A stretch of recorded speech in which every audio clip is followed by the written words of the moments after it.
Yay, people are showing up. Hello. Hello. Hello.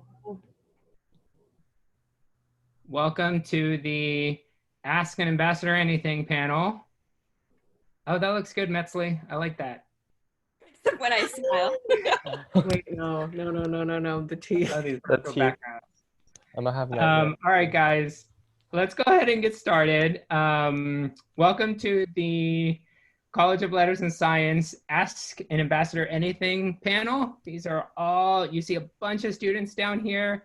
They're all here to answer your questions, any question you may have. So if you haven't already, you can click the Q&A button down at the bottom and ask any question. Feel free to ask questions about housing, where people live, do they participate in intramural sports, or do they work, anything like that.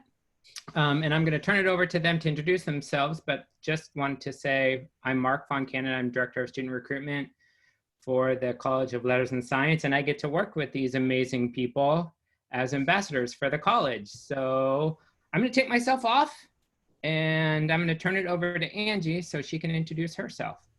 Hello. Hi, everyone. First of all, congratulations on making it into UC Davis. We are very proud of you for making it this far. I'm Angie. I am a third-year computer science major here at UC Davis and in the College of Letters and Science. One of the things that I like about UC Davis is our annual hackathon here, Hack Davis. If you have any questions about CS, hackathons, anything in that particular field, feel free to ask. But once again, congratulations. I'm gonna choose Leanne to go next. Thanks, Angie. My name is Leanne. I am a fourth-year linguistics major, and some of the things that I've been involved in, just to give you an idea, I was a driver for Unitrans, which is the campus bus system. I'm a part of the concert band, as well as the club rugby team for women's rugby. So if you have any questions about those things, I would be happy to answer them. And just to ditto Angie, congratulations on making it into Davis. It's been a real fast 4 years for me, and I'm sad to go, but I'm really excited to share my experiences with you all.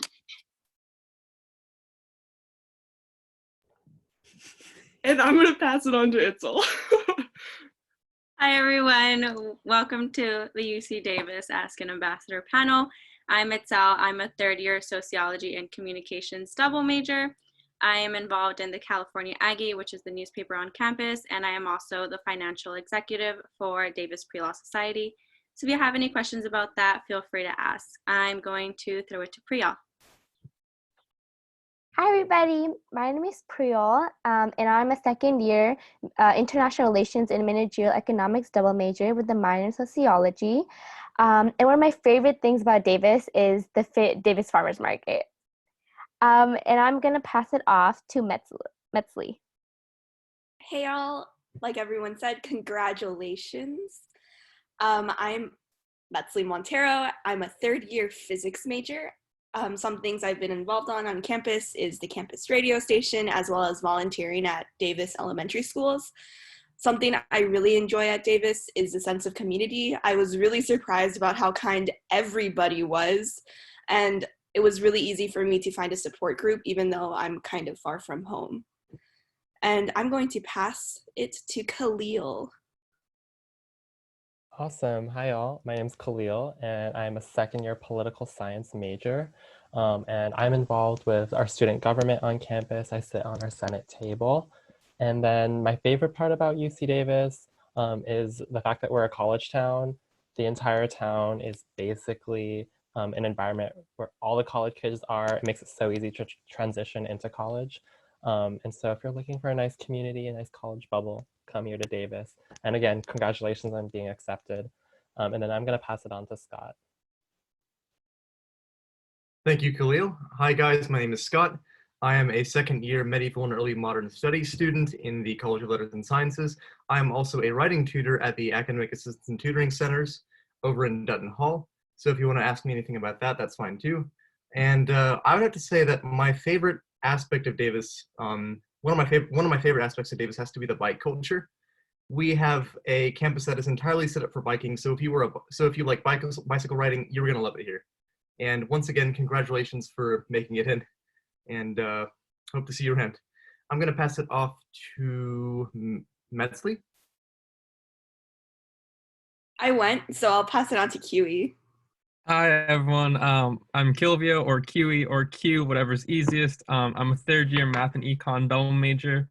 I've helped start 2 clubs on campus, one sports analytics, one professional development.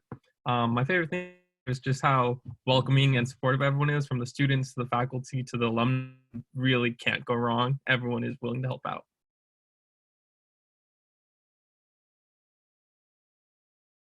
I believe Beitong.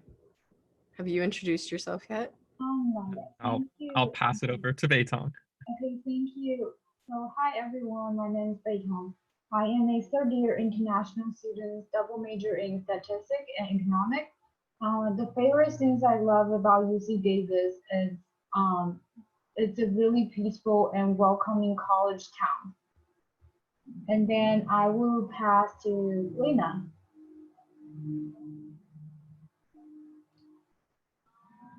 Is it, I think Priel, is it your turn? I already went. Oh, you did? Did everybody go? Yes, Everybody went. Okay, good. I mean, there are a lot of you, so perfect. All right, so the first question that we got that has a lot of people interested is, what is the campus like on the weekends? Is it lively? Are there things to do? All right, so Leanne, you've been around the longest, so do you want to start? Sure. I can answer that. The first thing that comes to mind when I think of campus on weekends is the farmers market. So on Saturdays from 8 a.m. to 1 p.m. in Central Park, which is just probably a 5-minute walk from campus, there's the farmers markets where you can get fresh produce. They also have food vendors from restaurants around Davis, where you can, get food, hang out with your friends, and the weather's really nice. So that's one of the main things, and it's very lively. Campus itself, however, the Coho and library are always open, but it's not as bustling as it would be on an average day of the week. Anybody else have anything to add what they do on the weekends? Angie, what about the music scene? Yes. So Metzley mentioned she's involved with the radio station here. We have an awesome radio station, KDVS, and they're really involved with, house shows and DJing and stuff like that. So 24/7, 365 days a year, our radio station's open and available for that. We also have a lot of concerts that get put on. I remember my freshman year, we had Khalil, an amazing artist. He came and he sang and it was amazing. We have Sunset Fest and The Buzz and a lot of different events that you can attend that have an awesome music scene, a lot of free swag. It's just a really great opportunity.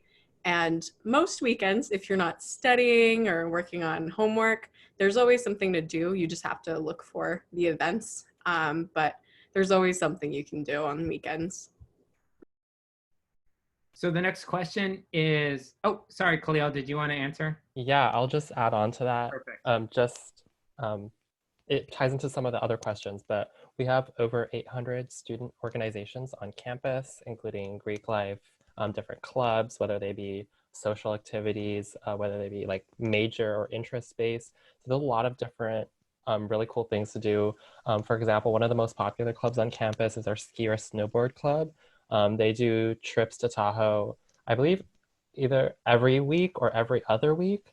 So they're pretty active. So a lot of clubs like that have a lot of activities. And it also is really nice because clubs are really the center point of our campus. So there's a lot of bonding and it's really easy to get to know people. Perfect. Kind of along the same lines, what does school spirit look like? How about, going to any of the games? Anybody participate in Aggie Pack? Maybe want to talk about their experiences with that? Kiwi, have you done anything like that? No, I haven't done anything with Aggie Pack, but at the games, you can usually see they're pretty full and everyone's kind of dress in school spirit, and sometimes they give out t-shirts, which was really nice, because I mean, you'll learn that college is a lot about the free stuff. So yeah, any event, you'll see people there in like Aggie gear, and so I'd say the spirit's pretty good. Perfect. How about student government? So we have a few people wondering about like student government. Probably a lot of people who get admitted to Davis have participated in ASB at their high school. What is it like getting involved at UC Davis? Can you start in your freshman year? Do you want to take that, Khalil? I'll take that since I'm involved with a student government. So ASUCD is our student government, and we are the associated student body, so similar to ASB in high school, except there's a lot more responsibility because we're such a large university. UC Davis actually has the only financially autonomous student government in the UC system. So there's lots of different opportunities, from sitting on the Senate table, being an elected official, to more niche interests. So for example, we have, if you're interested in arts, we have an Aggie Public Arts Commission that you can join. If you're interested in environmental topics, we have an Environmental Policy and Planning Commission. So there's a lot of different avenues. I got started my freshman year, so you can definitely get started right off the bat. And so for a lot of those positions, whether it's within student government or just ASUCD in general, which includes KDVS, our radio station, our newspaper, a Unitrans, our bus system, all of those different opportunities you can find through vacancy.ucdavis.edu. And I'm sure at orientation, they're gonna give you that website over and over again. But vacancy.ucdavis.edu has all the different position openings. So it's all in one place. It's really convenient. So what about campus newspaper? I know Itzel, you work for the paper. Do you want to talk about the Aggie and how students get involved? When did you start? Yeah, I started at the beginning of my second year. And so like Khalil said, I found it on the vacancy website. I started off as an arts and culture writer as a volunteer, and now I'm on the paid role. So I'm now a paid writer for them. It's really cool. You have to write like one article per week. Sometimes you get published in the paper, but everything you write will be online. Right now, we're the first UC who has all their articles online since they first started. So I'm very proud of us. It's really cool. It's really fun. Nice. How about tutoring? Has anybody either been a tutor? Metzley, yeah, do you want to talk about tutoring and the resources that are available? Yeah, so actually I haven't been a tutor. I've only tutored at elementary schools, but I have been on the receiving end of tutoring at school as a physics major. You might know why, but there's a lot of resources on campus. Like there's a lot for tutoring. We have the AATC, or the Academic Assistance and Tutoring Center, where it provides tutoring for like biology, chemistry, physics, as well as student-run clubs do tutoring. I know, like for instance, the physics club, we do our own tutoring segment for all the physics series. I know there's other departments as well that do that. Some TAs go above and beyond and are always available for you.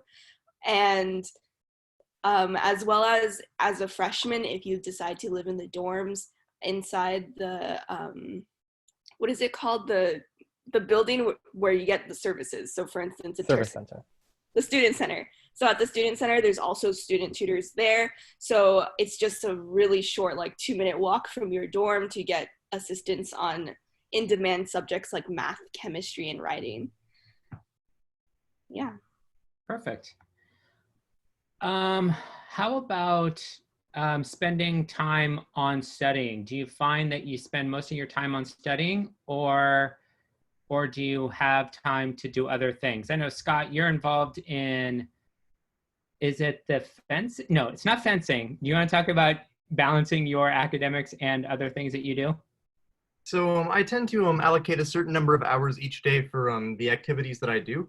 For instance, at nights, usually on Wednesdays and Fridays, I will have fencing from around like 6 to 7, or sometimes 6 to 8. But then throughout most of the afternoon, I will be spending some time I will be spending several hours getting my daily homework done before I can, like in between lunch and in between basically supper, so I can have time for the activities that I do at night.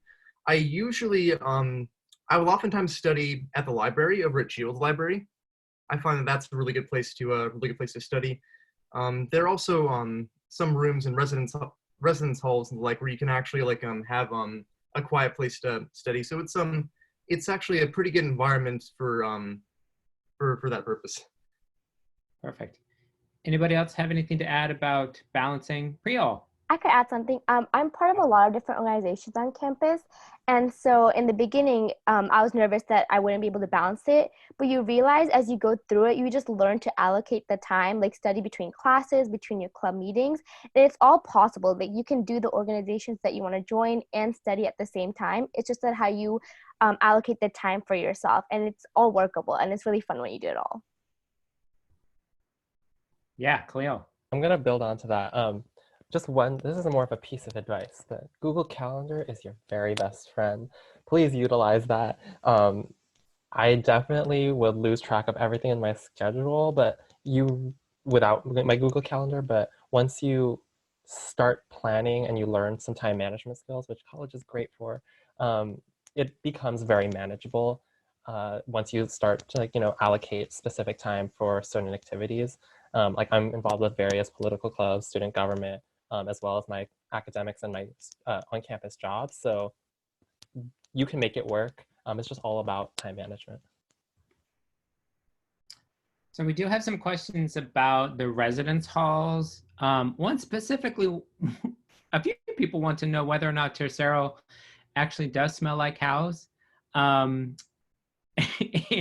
Angie really wants to answer this question.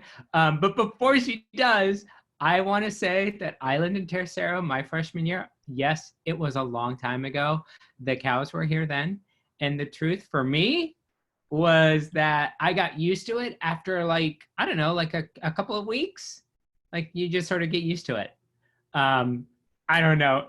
It's all your face is saying, I don't believe you. But Angie, what did you want to say? Okay, so my freshman year, I lived in Mahogany Hall in Tercero, which was the one right next to the cows, like right next to them. And at first I was very concerned. If anything, I was more impacted by the mooing than the smells, because at first I didn't notice until my roommate, Myra, she told me, if you listen really carefully, you can hear the mooing in the vents. And so I listened really carefully and I could hear the mooing in the vents. But keep in mind, I had to like actually listen for it. So honestly, you get used to the smell. I honestly didn't notice it as much, but I'm also from Idaho and we have a lot of cows there too. But you'll get used to it. Hopefully your friends and family also get used to it too. But you'll get used to it. It's not too bad. Go ahead, Scott. Oh yeah, to add to that, I also lived in Tercero my freshman year in Live Oak Hall, which is just across from the dining commons. And I actually only noticed it on certain days, oddly enough. I didn't actually notice I didn't actually notice it like that much, if at all, most of the time.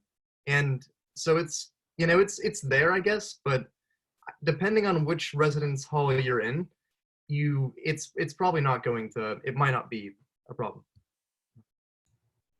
Yeah, Angie. And just to add on to that, you're going to be spending a lot of time, not just in your dorms. You're going to be on campus, you're going to be in classes, you're going to be exploring Davis. I know someone asked what there is to do in Davis. There's a lot to do. You'll be exploring. You'll probably not be in your dorms as much as you think you will be, depending on how involved you are in your classes and with your extracurriculars. So don't worry, you'll be fine. You'll be fine. Did anybody, when they lived in the dorms their first year, did anybody live in a learning living community? Metzley, Itzel? Okay, do you guys want to talk about what that means and what that what your experience was like? Yeah, so for a living learning community, for those who might not know what that is, it's essentially kind kind of what it sounds like. You're living in a place where you're given an opportunity to learn more about something that interests you, or something that, you know, you share a common interest with other people. So for instance, personally, I was in the pre-health living learning community, which is in Wall Hall in Tercero.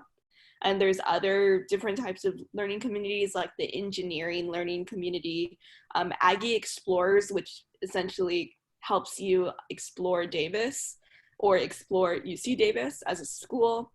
And there's a lot more. I know when I was looking as a freshman, there was like a music learning community. There's a lot of different types, and if you're interested, you can look and see. But as a living learning community, so for my personal experience in pre-health, there was a course that we could take, a 1-unit course that allowed us to explore different medical professions. I personally really enjoyed my experience because on my floor, it was pure pre-health, and at Davis, pre-health is defined as like if you're interested in going into the medical profession or the veterinary profession or anything in between. So it was really nice to meet people who were really interested in, you know, in some way, shape, or form, helping others. And so it was really cool to talk to people, learn about their interests, as well as getting support for my personal interests. Itzel, do you have anything to add? Yeah, so I lived in Casa Cuauhtemoc, and it was basically a living learning community for Chicanx and Latinx students. It was really nice to have them all there, so it wasn't as much of a culture shock as Davis would have been if I wasn't surrounded by people who know the same things that's home for me, you know, like Spanish music blasting 24/7. That's what our community was. It was really nice to connect with other people with the same background, with the same fears. And it was all a bunch of help. We used to do things like people would bring conchas, people would bring like, you'd smell like your food from home being cooked on the first floor. It really reminds you that you're not alone. Something random I'd like to add too is that regardless if you decide to live in a learning community or not, the experience you get in dorms is really nice because you're living with a bunch of students who's, most of them, it's the first time they're away from home for a long period of time. And so regardless if you have that common, like, hey, I chose this learning community too, regardless if you have that thing in common, you do have in common that you're all first years in college. And something random was that once I went to Casa Cuauhtemoc and I was studying in the study lounge, and I guess like they were cooking like albondigas, and it's like a meatball soup, and some person randomly was like, would you like some? And I was like, yes, thank you. But just like random Davis kindness. I was always fed whenever I went to that dorm for some reason. But Angie, you wanted to say something? I just wanted to say, like, listen to our experiences. Don't be a coward about the cow smell, okay? Like, all of it, the dorm life is so worth it, okay? Okay, that's it. That's my addition. I just saw someone ask about living in a single gender community. I did that. My 4th floor was pure girls. I will tell you, it was a lot cleaner than the 3rd floor. Definitely. Like girls from the 3rd floor would come up to the 4th floor and like use our restroom because it was not that great. It was a lot better. Plus you like felt a lot more comfortable, like coming out of the shower to go to your room. My parents felt a lot more comfortable. Yeah. Perfect. Has anybody done this? Has anybody created an organization on campus, a student org, or do they know the process? Yeah, Khalil. I know a little bit about the process just as a tour guide. So we have our Center for Student Involvement, which is kind of the home base for all of our different organizations and clubs. And that's right in the center of our campus in our Memorial Union on the 4th floor. And basically all you need is, I believe, 5 people, including yourself, to create the organization with you. But it's a very straightforward process, and there's a lot of staff there to help you organize. We have a lot of different grants and scholarships for club events. So they make it very easy to start. You just need those four other people to come and start that process with you. Kiwi, yeah. Yeah, so I've helped start 2 clubs on campus, and like echoing Khalil, it's really easy. You just need 5 people. The only 2 positions you need are president and treasurer, and then after that you can make up 3 other positions for the rest of the people. But yeah, it's super straightforward. You just work with CSI, you fill out some paperwork, and then start recruiting. And then yeah, it's pretty straightforward. So I know a lot of you are from Southern California. Some of you are from Boise, Idaho, and some of you are from the Bay Area. Do you want to talk about the weather? What is the weather like in Davis? And be honest, who wants to start? Can I start really quick? And then Leanne, go ahead, Metzley. Davis weather, you really do experience the 4 seasons. I mean, except for snowing. Unfortunately, it doesn't snow in Davis. Or fortunately, I guess, for those of you who really don't like the snow. But I would say typically Davis weather is really warm. I would say it's very similar to SoCal weather, except without the humidity, which I thought was a plus. And does anybody else want to add to? Yeah, I'll go ahead. Davis, if you live in Southern California, Davis is just slightly different. During the summer times, I know it's a lot different from what I'm used to in Southern California, because Southern California is very dry heat, but the summer times in Davis are a little bit more stifling. And then during the winter as well, I've lived here in Davis for 4 years during winter quarter, and each one has been totally different. So my first year, it was like raining nonstop. The year after that, like nothing. Last year was pretty heavy rain, and then this year, not like no rain at all.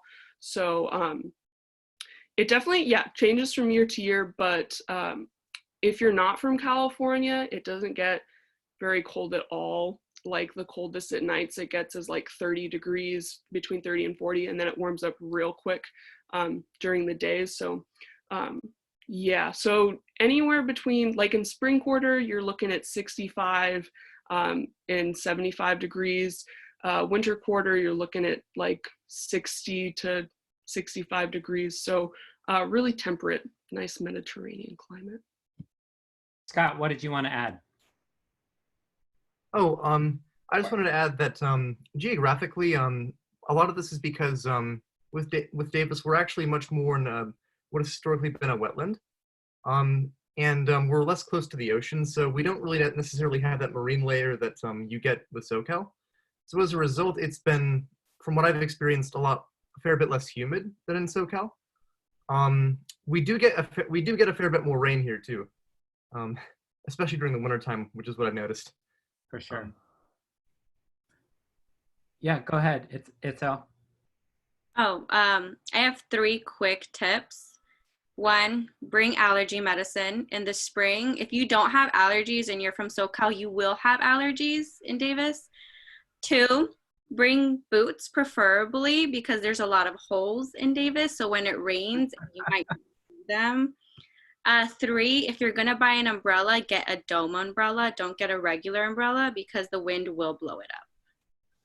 Also, to add on that, I would recommend getting like a waterproof, if you're carrying your laptop all the time, a waterproof laptop case. What happened to me freshman year was that I decided to be courageous and bike in the rain, because I got waterproof pants and a jacket. And so what happened was I forgot that my backpack wasn't waterproof. And so my laptop got waterlogged. So I had to get a new laptop. So, keep your electronics safe during that time period when it does rain. I would like to add, I would really strongly follow Itzel's recommendations because I've broken 3 umbrellas already. And my freshman year, I thought I wouldn't need rain boots. And every single day, my shoes and socks and my jeans were all wet. So really follow them. Yep. I'm going to hop on this bandwagon and then also transition into another question that I saw. You don't want to get what's known as the freshman stripe. So the freshman stripe is when the back tire of your bike kicks up water onto your back. And the way you avoid that is you get what's known as a fender for your bike. And so it's just this protective lining, I guess, for your back tire so that the water just doesn't splash up. Because otherwise everyone knows you're a freshman because we're all new to it. Don't worry, I've got it before. And so that kind of transitioned into bikes, as long as that's okay with you, Mark. Yeah. Yep. Go for it. I saw what type of bike you want to get. And in general, you don't need like a mountain bike or anything that's gonna, with a lot of for a lot of altitude change. It's just like a simple street bike will honestly suffice. It's just getting from your classes and maybe to different points within Davis, but we are a pretty small town. And so everything's pretty flat. Everything is pretty easy to get to. We have, even as our stoplights and our street lights have specific green lights for bikes, which I've never seen before coming to Davis. So it's really easy to bike. And then if you're also looking for bikes, what I'd recommend, a lot of our seniors who graduate, a lot of times have no more use for their bike after they graduate. And so they just want to sell them. And so oftentimes you can get bikes for pretty cheap if you look on different Facebook pages specifically for UC Davis. And you can get some really good deals for barely used bikes. And nobody brought a brand new bike, right? Would anybody recommend buying a new bike? No. Right. Okay. Sorry, I'm going to re-speak on that. As someone who brought 3 bikes, so my first bike, I got it and I didn't really like test it out. It just didn't work. I had a lot of malfunctioning with the brakes, and I just wasn't used to it, I guess. And so I'm from Bay Area, and so my parents would bring it up from Bay Area, and bought a second bike. It also didn't work out, and so I finally had a third bike. Just look for something in Davis, that's what I would recommend, and then look for something that's used. You don't need to go through the hassle of a new bike. Yeah, go ahead, Angie, and then Leanne. Go ahead. Really quickly, I wanted to touch on bike thieves. They're in every city, but we are a bike town, so you'd imagine that there are a lot of bike thieves around. So highly recommend getting a very good bike lock. Not the ones that can be like chopped up really easily.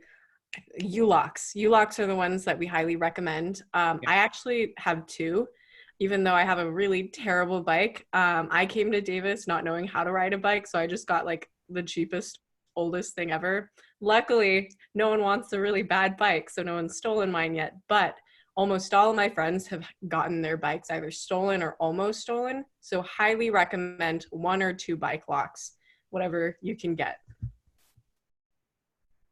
Yep, and then also my kind of weird recommendation is that you don't get what they call a cruiser or something with big handlebars. So there's like the kind of, there's like the straight handlebars, and then there's something with like curved handlebars that are really large and you hold it like this when you're biking. And the only reason I suggest that is because it's so much harder to lock your bike. And then also, because like the bike lock stations are really close together. And also people are really mean to people who have like cruisers with those huge handlebars for that reason. I don't have one of those, so I have escaped the emotional, I guess, damage from having a cruiser bike, but I just wanted to save you from the pain. Just get one with straight handlebars. Great advice. Thank you. I didn't know that there was bike shaming happening with you at a cruiser. It's like the equivalent of like driving a car and then taking up 2 parking spaces. I can totally picture it. As you could. And then it sucks too because it's like, you know, you have to lock your bike because you don't want it to get stolen. But then it's like there's no spaces, so you don't want to be that person who double parks on the like. Oh, that's too funny. Okay. Scott, you had something to say too, I think. Oh yeah, just add on to what Leanne said. Please make sure that when you lock up your bike, the other person who was locked up next to you can get their bike out. Just a big thing, because I've noticed in particular, like through like my first attempts locking and through unlocking my bike that sometimes people like will do like what Metzley said, double lock, and just make sure that there's enough space for the other person to get out easily. But that's good. And don't accidentally lock the other bike to your bike. That too. Yeah. That will get you bike shamed on all of the Facebook group pages. Yep. Or alternatively, you could walk, a skateboard, Or take the skateboard. bus. Yeah, I was gonna ask about the skateboard. So what other forms of transpo are there? Like skateboarding, Leanne, you talked about driving for Unitrans. You guys want to just hit on that? Does anybody board around? I think, why are you laughing? Wait, Scott, do you use a skateboard? I mean, I know how to ride a skateboard, and like I've used one before. Okay. One thing I will add is that we do actually have racks alongside, usually around like I notice a fair amount of halls for skateboards, so you can actually lock your skateboard up too if you want. That's true. I've seen that. Some people also Leanne, use, sorry. oh, go ahead. Sorry, I was Metzley. gonna say some people also use scooters, and a few rare people rollerblade. Leanne, do you want to talk about Unitrans getting around town or getting around campus by bus? Yeah, sure. So as a freshman, I don't think that Unitrans is as pertinent to you just because a lot of the times there'll be people that live off campus and further away that use it. However, when I was a freshman and living in the dorms, the Unitrans was like my one way to get to Target without having to like bike a totally far distance. So yeah, Unitrans can get you around the entire city of Davis. So I would definitely recommend looking into that. I think unitrans.ucdavis.edu has all of our lines. So even if you're looking to, like, for instance, maybe go to a grocery store or like downtown and you don't want to bike or walk there, Unitrans is definitely an option. And it's free for students. Free for students with your student ID. So we do have a question that's been hanging around for a while. We touched a little bit on it, but what is there to do in Davis off campus? Anybody? We have a lot of movie theaters around Davis downtown. I want to say there's like 3 of them. Yeah, there's 3 of them. Some of them play, like, there's one that plays really old movies, so that's really fun to go to if you're just like, I don't know what to do. And then there's some that play like really recent movies. So I really like watching movies, so I'll probably, and then on Tuesdays they have discounts. They have like, I think it's like $3 or $5. Yeah. There's a lot of places to eat. Personally, my goal is to like eat at every place in Davis at least once.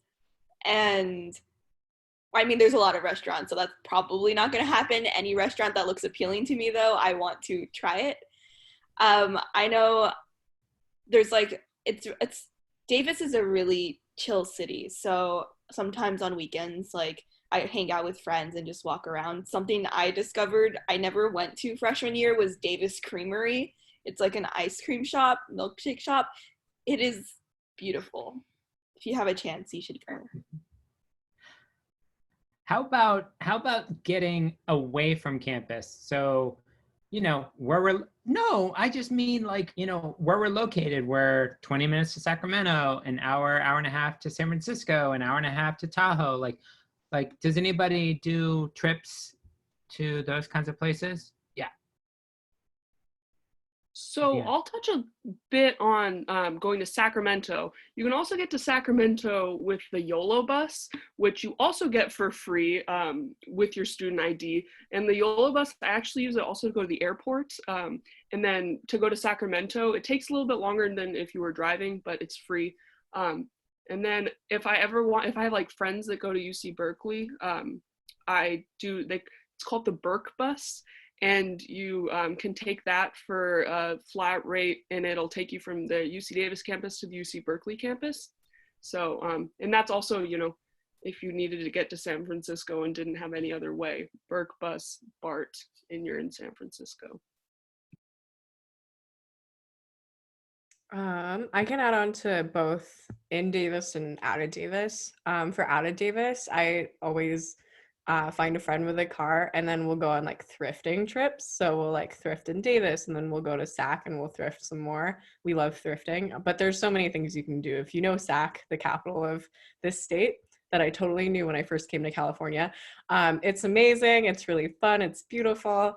And it's so close. You may as well. You have to go to Sacramento at least once. And then in Davis, what I find is I can almost always find an event happening on a weekend.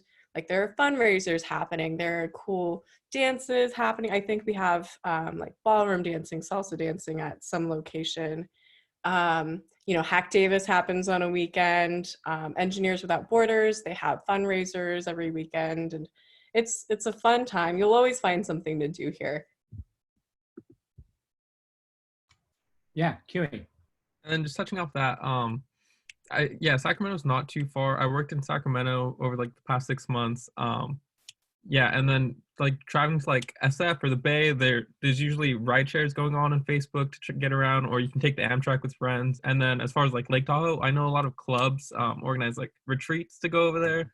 So it's pretty easy to find some way to get around outside Davis. Yeah, I'm gonna like build off of that. Like Davis is all just about community. So in like the city, like there's a lot of different events that you can like that everyone has already touched on.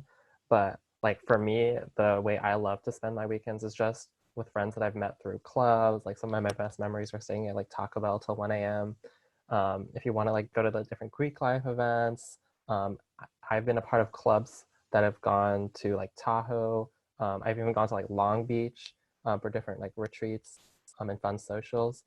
So there's a lot of opportunities to stay within Davis, but also explore outside with the community that you build in Davis. Is anybody involved in a fraternity or sorority, or has any experience with Greek life? Or know anybody who's doing that? A little bit, Khalil? Yeah?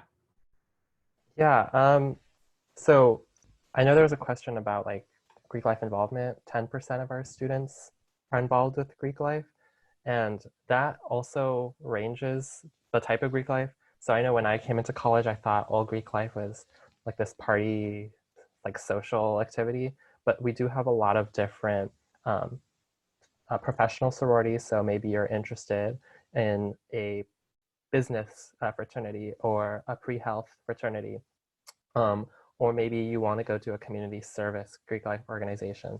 So there's a lot of different Greek life chapters. And then we also have different social Greek life chapters, and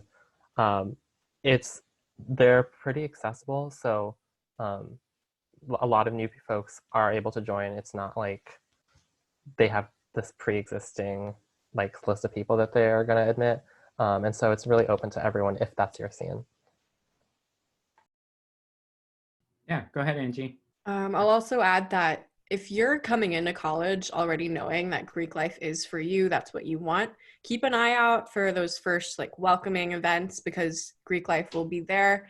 A lot of different frats and sororities will be there to recruit or to tell you more about what they're about. Because I understand choosing one or choosing a few, I don't know how it works, but making that choice can be really difficult, and you want to know that you're joining the right sorority or frat or Greek life. There's also, I believe the recruitment happens in fall and spring here at UC Davis.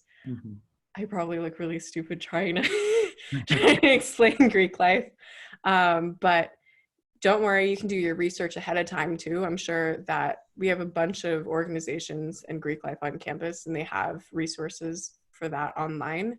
So definitely look those things up. But in terms of the question, how big Greek life is, I'd say it's actually, despite the fact that no one here in our panel has been involved in Greek life, it's still pretty big here on campus. I'm sure a lot of people, a couple thousand people at UC Davis are part of Greek life. I would fact check that. Okay. Yeah, 10% of students are involved with Greek life. Okay, yeah, good. Priyal, did you have something to add? I was just gonna say I had a friend who like went through the recruitment for a fraternity, and like if you're just wondering about the process, I'm not like 100% sure either, but like they usually have like a week or two of like events that you meet up with them. One day like you'll meet up with them, have an event, and then one of the days will be like an interview with them, and then for some of them that I know, they usually have to select you based on like your progress, and you have to show up to those events to be part of the fraternity, sorority, or Greek life. Gotcha. So there are a couple of questions in here that maybe I'll answer at the very end about loans and things like that. But the question about tutoring resources, Metzl, you talked a little bit about it already, but can you just refresh anybody who may be new to the session about the tutoring resources? And also, maybe if everybody could really quickly say where their favorite spot is to hang out on campus. Maybe favorite spot to hang out or study, something like that. So first for tutoring, there's a lot of resources on campus for tutoring. Something that I didn't add on to was that there's a lot of workshops as well. So something that's not necessarily academic related, but it could be career related or interest related. So for tutoring, there's the Academic Assistance and Tutoring Center, or AATC, because we love acronyms in Davis. At the AATC, you can get free tutoring from the employees. They're kind of like teachers. They're like paid employees to teach. They're all pretty much qualified to like teach at a community college or a college, but they chose to be there to help students work through courses. One person I do know, Casey, who helps with math and physics, he's really nice. And I feel like in tutoring, you can really, if some of you really like that really small class atmosphere, you should definitely go to tutoring. Another thing is that at the student centers, there's a student center in the Tercero, Segundo, and Cuarto living areas. In those, there's peer tutoring, so you guys could apply for a job there if you're interested, or you can go there for free tutoring. They're there almost every evening, and it's like a short 2-minute walk from your dorm, as well as department-led tutoring. So certain clubs like the physics club or the chemistry club, they offer tutoring for a specific subject. So if you're kind of timid about approaching an adult, I mean, you will be an adult, but if you're kind of timid about that atmosphere and you want to work with peers, there's also that. And I know random, but a lot of classes, people are really open about creating group chats. So you can also hit up a group chat, like join a group chat from the Facebook page and get help like that too. Yeah. So does anybody have anything to add about that, or? I think. Yeah. Go ahead, Scott. I'm actually a tutor over at academic assistance and tutoring centers. I specialize in writing. Even though like we have a variety of different options for people. We're there to help and help you improve your writing and studying habits. And we have different options all over in the residence halls. We have tutoring over at Dutton, also the writing annex. We have a wide variety of options for tutoring. We have individual tutoring, which is scheduled, and that's usually once to twice a week, 1-hour sessions. We have options for athletes, for student athletes. We have informal just drop-in tutoring, which you could over the writing annex, which you could basically just swipe in at any time. And there you can also, we have tutors working, so you can ask a tutor for help, but you can also just be there to write if you want to. We also have appointments. You can actually go online to our website, Academic Assistance and Tutoring Centers, and you can schedule for an appointment for a subject. And yeah.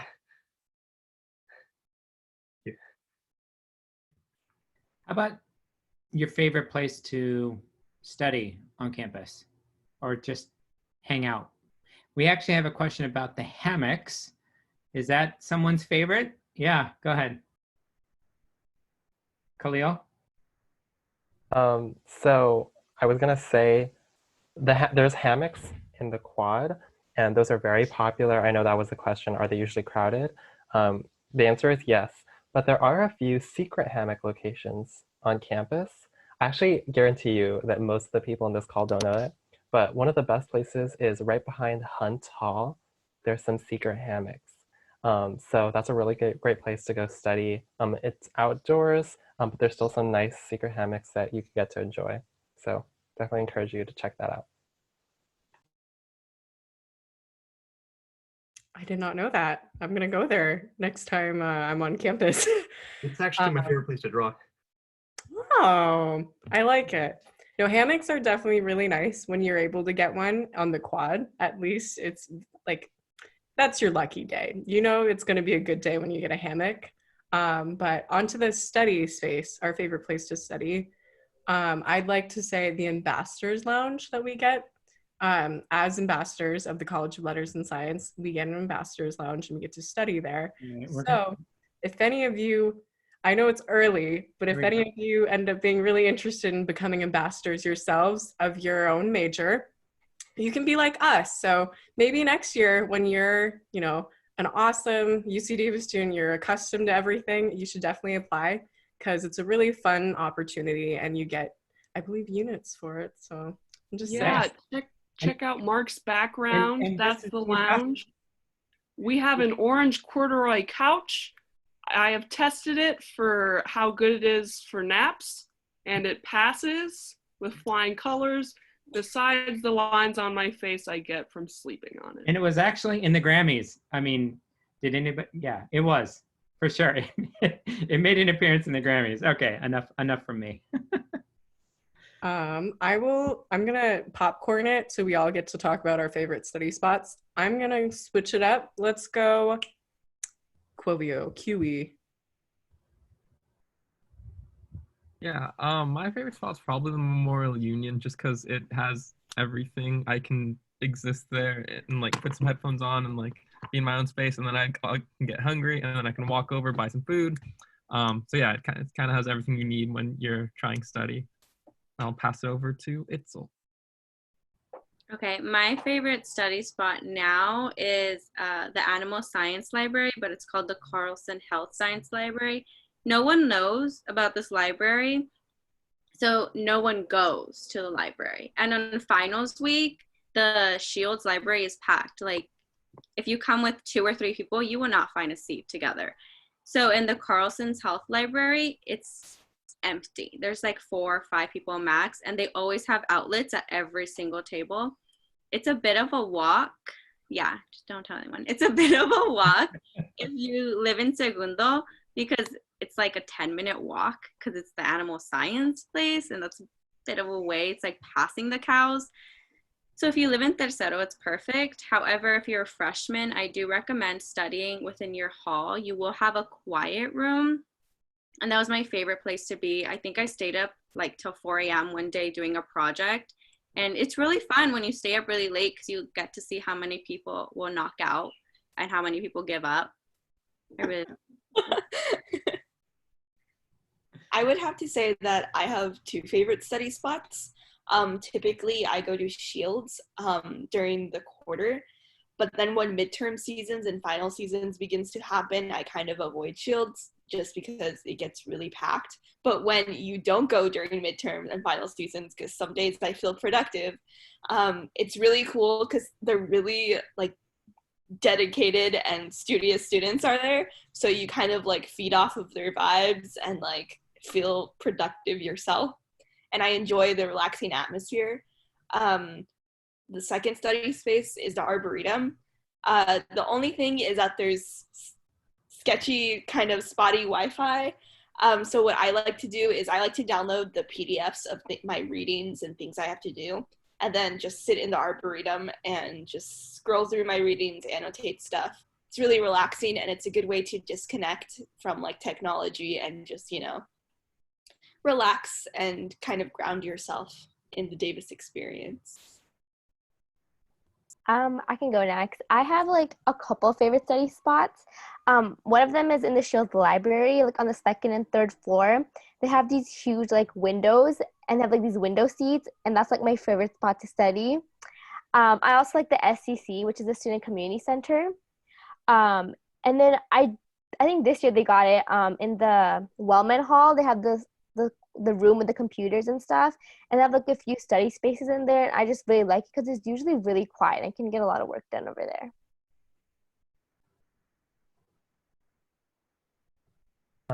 I'll hop on next. And I'll preface this by saying, you'll see like how many people have their own like secret spot. And it's because we're such a large campus. We are the largest UC campus by size. Sorry, I'm a tour guide, so I just have to give these facts out somewhere since we're not giving tours right now. And so there's a lot of places to explore. I'm pre-law, so I'm a little biased, but I'm gonna say the best spot is King Hall, which is our School of Law. And it is really beautiful because it's been renovated recently. And there are so many quiet spots because law students are always like very stressed. And so it's very quiet, very hardworking like atmosphere, and you can really feel it. And so you can get stuff done. So I encourage you to check that out. Anybody else? Oh, I second Metzley's mention of like the Arboretum. It is really nice studying down by Puda Creek, and that's got to be one of my favorite places to study. We also have a Redwood Grove down by there, the T. Elliott Wire Redwood Grove, and it's also very nice and secluded there, and it's just a good place to kind of sit down and just kind of relax and study. Perfect. Also random, but it's really cool because if you study in the Arboretum on the weekend, a lot of people with dogs are walking by, walking their dogs. So you, like every 30 minutes or 15 minutes, you get to like have an interaction with the dog. So great. Leanne, I know you participated in study abroad. Do you want to just briefly talk about your experience and if anybody else did study abroad? There was a question in here about that.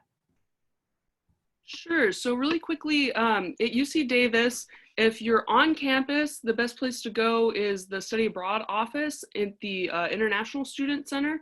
But since we're not on campus right now, the two places you should look for if you're interested in study abroad is UCEAP, which is the UC Education Abroad program, as well as the UC Davis Study Abroad. UC Davis Study Abroad typically offers programs that are quarter long, so they fit within your schedule, whereas UCAP, you can partner with the host universities and actually study at the physical university with like students of that university. And those will be semester long. So you'll typically find people studying abroad during fall semester if they're doing, or fall quarter, if they're doing a UCEAP program, just because since the semester and the quarter fit together really well, you don't have to miss like 2 quarters if you were studying abroad during spring semester, for example. So my process was, I didn't really know where I wanted to go or what I wanted to do, so I just kind of brute forced it and looked through all the different partner universities that UCEAP has and the UC Davis Study Abroad programs that are offered. So definitely if you have a specific place in mind, I would look at UC Davis Study Abroad to look at that country and UCEAP to look at that country. But UCEAP website also has a really great tool where you can like select your major, select places you might want to go and things like that. But yeah, I also want to mention, if you don't think that you can study abroad due to maybe like financial reasons, there are a lot of scholarships that are offered through UC Davis, as well as the financial aid office takes into account that you're planning to study abroad and will like work with your financial aid package, because they did with mine. So anyone else want to talk about study abroad? Okay, cool. If there's any other questions, just, I guess, oh, well, we're closing up. But. Yeah, we've got maybe 1 more minute. Oh goodness, let's see. We did the secret study spots. There's a lot of questions in here, Angie. Do you want to hang out for another minute or two, Angie? Talk about computer science? Okay. Laptops. You guys want to talk about laptops? Not a Google Chromebook, right? Like no Google Chromebook, but everything else. You want to talk about, is that right? Yeah, I can talk to it real quick because some of my, well, Angie would actually probably be better for this. I have like an app, like a MacBook Air. For some computer science classes, there's like extra things that you have to do if you have different computers. But honestly, I don't think the type of computer is necessarily something that you should be too concerned about. Because unless you're doing like some major that you have to have a certain kind of computer for, really anything works. I don't know. I think everyone here has different kinds of computers. Yeah. Just to add on to that, I understand that not everyone is able to bring a laptop to school. That is perfectly fine. Even my major, computer science, it has the word computer in its name. It's very flexible. We have these CSIF labs, meaning we have a lot of labs with computers in them. Even your dorms should have like a computer lab near it. So if you have to get your work done on a computer, but you don't have access to a computer, first of all, I think there is like a grant you can get that can help you buy a computer or get a computer for the school year. But if that doesn't work out for you for some reason, there are computers on campus that are there for you.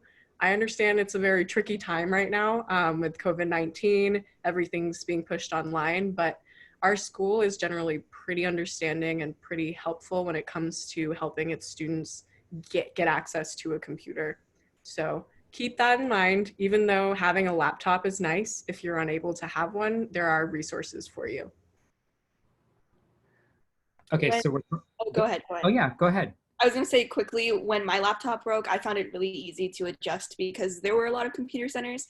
And adding on to that, one of my friends didn't have a laptop, so she went to financial aid. You just talk to them and say, hey, I need assistance buying a laptop. And right then and there, they work with you. And she was able to get a check and bought a laptop and just had to bring back the receipt, and it was done. Perfect. Awesome. Okay. I know we are totally out of time, but in like 2 or 3 words, I want to get to this. What is the vibe of the campus or student body? Can everybody describe what you think the vibe of the campus is in like 2 or 3 words? I'll start. Supportive and friendly, smart. Yeah, those 3 words for me. Angie, are you ready? Diverse, welcoming, and creative. Go ahead, Scott. Is it okay that this is 4 words? Yep, please. Come as you are. Excellent. Anybody else? The real winner. I would say kind, chill, and open-minded. Yep. Go ahead. Okay. I'll say opportunity, curious, and friendly as well. I'm just going to go with community and lots of resource. I'd say cooperative and laid back. Cool. I would say it's home, it's comforting, and it's environmental friendly. Mm-hmm. I would say there's a lot of optimism and positivity. It's definitely friendly, and I would echo on the opportunity of resources too. Perfect. All right, we're totally out of time. Angie, if you can stay for like 1 or 2 more minutes, I'll let the rest of you guys go. Thank you, Itzel. Thank you, Kiwi. Thank you, Leanne, Priyo, Metzli, Khalil, Scott. Thank you, everybody. If you're still in the session and you had those questions about computer science, Angie and I will hang out here for another 1 or 2 minutes and we will go ahead and answer those live. But for the rest of you guys, ambassadors of letters and science, you guys, thank you. See you guys soon. See y'all. Bye, everyone. Choose UC Davis. Yes, congratulations. All right, Angie. Do you want to briefly talk about the difference between computer science and engineering?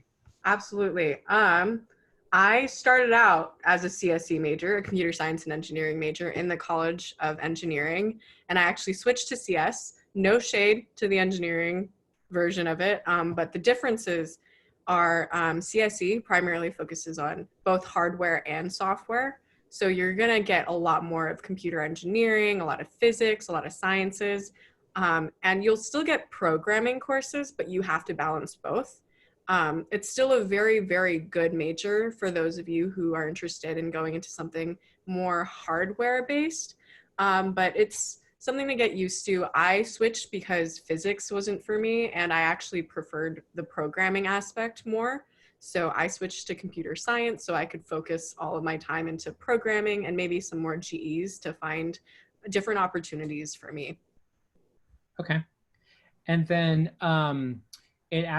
someone also asks about your freshman year. What did that look like for computer science? Although you were CSE as a first year, but do the first years, they're pretty much the same, right? They're almost identical. I think the only difference was I had to do physics, and as CS, you can choose any science course you want.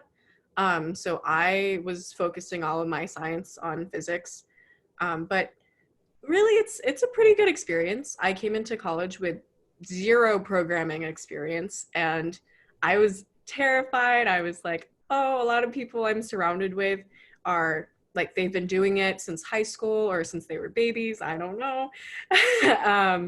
But I went in, I took a couple of classes, and I actually found that, you know, this is something that makes sense. This is something that I enjoy learning, because part of it is you're here to learn. You're not here to know everything instantly. Sure. You're here to learn a new skill. So the classes I took, you know, an intro to programming, object-oriented programming and data structures, and you'll get those basics down your first year. And then your second through fourth year is when you get to really delve and, you know, learn some new things about computer science. So stick Are there any specializations in computer science? Oh, absolutely. When I first came into computer science, I thought, oh, cybersecurity sounds really interesting. And UC Davis does offer boot camps for cybersecurity. But when I started taking more of my upper division classes, I actually found that I really like computer architecture. I like the systems, the nitty gritty. So you'll get an opportunity to learn more about those specializations, and you can come out of UC Davis with a specialization in something in CS. Okay. All right, I think we got through all the CS questions. Are there microwaves and refrigerators in dorms? They do not come with them, right? But you can rent them? You can rent them. You could bring one if you have one. Yep. And you can also bring a rice cooker, which was a question. Yes, you can also bring a rice cooker. That is also something you could bring. All right, those two questions came in after 5, so I know those folks are still in the session. So, yes, the question there. So there is one other question about how to apply for living learning communities. You do that through the housing application. So it's all part of your housing application, which you actually don't start until you tell us you're coming. So you have to accept our offer of admission. So you submit your statement of intent to register, and then you get access to the housing application. And that's how you select any of those learning living communities or single gender floors, anything like that. Okay. If anyone has any additional questions about like CS or any of the majors that were mentioned earlier, you can contact us, right? And yes, we can correspond. Absolutely. So reach out to us through our website. We're at lettersandscience.ucdavis.edu/ambassadors, and you can find the whole team there. That's lettersandscience, one word, .ucdavis.edu/ambassadors. All right, Angie, thank you for staying over. Yeah, no worries. Thanks for the rest of you for sticking around and asking those awesome questions of our team. You really put them to the test today, so that was fun.